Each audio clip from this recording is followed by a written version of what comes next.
Praise the Lord. Good morning. आज सुबह के मनन में मैं आपका स्वागत करता हूँ। आज मैं पढ़ने जा रहा हूँ यशायाह अध्याय 35 का पद 7। यहाँ लिखा है, मृग तृष्णा ताल बन जाएगी और सूखी भूमि में सोते फूटेंगे, और जिस स्थान में सियार बैठा करते हैं उसमें घास और नरकट और सरकंडे होंगे। मेरे जी, जो परमेश्वर अपने लोगों को कभी नहीं भूलता, कभी नहीं भूलता, कभी नहीं भूलता, कभी नहीं भूलता। जब भी आप पुकारें वो आपका आंसर उत्तर देने के लिए तत्पर तैयार है। शर्त यहाँ पर यह है कि आप पुकारने के लिए उसे तैयार होने चाहिए। किसी ने कहा है कि जो झुकता है वो पाता है परमेश्वर की तरफ से वो आशीषों को। मतलब हमारा जो झुकाव है परमेश्वर की तरफ होना चाहिए। किसी और इंसान ने कहा है कि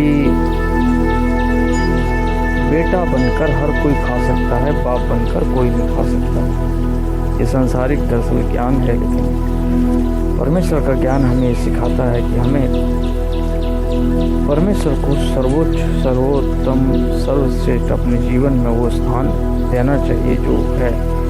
क्यों?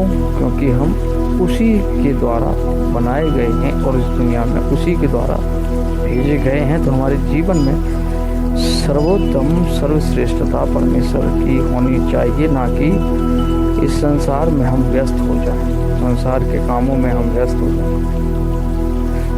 परमेश्वर हमें भौतिक आशीषों को देता है और उसमें हम सेल्फ सेंटर्ड हो जाते हैं, और ये हम भूल जाते हैं कि ये परमेश्वर ने जो हमें आशीष दी है उसमें परमेश्वर का एक उद्देश्य है।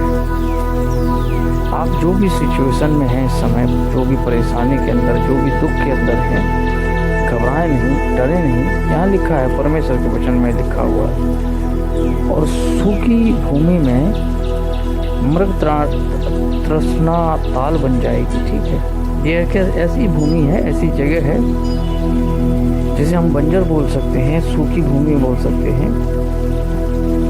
वचन में लिखा है वो ताल बन जाएगी, यानी वहाँ पानी भर जाएगा, और सूखी भूमि में सोते फूट निकलेंगे। सूखी भूमि जहाँ होती है वहाँ से सोते निकलना असंभव होता है, बहुत असंभव होता है। लेकिन जो मनुष्य के लिए असंभव है वो परमेश्वर के लिए संभव है। जो आपसे नहीं बन पड़ रहा है इस समय, उसे परमेश्वर के हाथ में सौंपना सीखें। परमेश्वर को दें, परमेश्वर को देना सीखे, परमेश्वर को बताना सीखे कि परमेश्वर मेरी हिफाजत कर, मेरी रक्षा। बाइबल में आगे लिखा है, और जिस स्थान में सियार बैठा करते हैं उसमें घास और नरकट और सरकंडे उगेंगे। घास, नरकट और सरकंडे ये एक ऐसा चित्र है। घास मेरे अजीजों एक अच्छी भूमि पर उगती है, जो हम बोल सकते हैं कि नम भूमि है, नम, जिसपे हल्का हल्का पानी, गीली भूमि जिसे कहते हैं। सरकंडे हम जानते हैं, सरकंडे नदियों के किनारे या तालाबों के किनारे हमें देखने को मिलते हैं, जहाँ पानी निरंतर बहता है। मेरे चीज़ों, जिस स्थान में सियार बैठा करते हैं उसमें घास और नरकट और सरकंडे उगेंगे। सियार ऐसी जगह, सियार जो है दुष्ट का भी एक रूप है कि हमारे जीवन में दुष्ट जहाँ बैठा करता है, परमेश्वर वहाँ पर उस हरियाली को लेकर हमारे जीवन में आएगा। बेशक आप इस समय किसी भी परिस्थिति से होकर क्यों न गुजर रहे हो, मेरे जी, परमेश्वर के ऊपर भरोसा रखें, प्रभु पर आशा बनाए रखें, उसे पुकारें।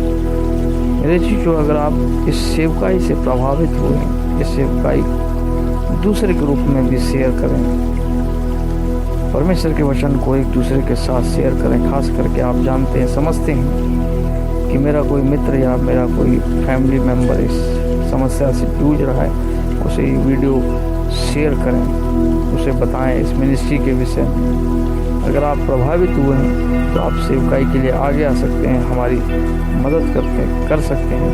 सेवकाई में आप हमारी सपोर्ट कर सकते हैं, हेल्प कर सकते हैं। जब आप बोते हैं मेरे लिए, जो आप बहुत काटेंगे।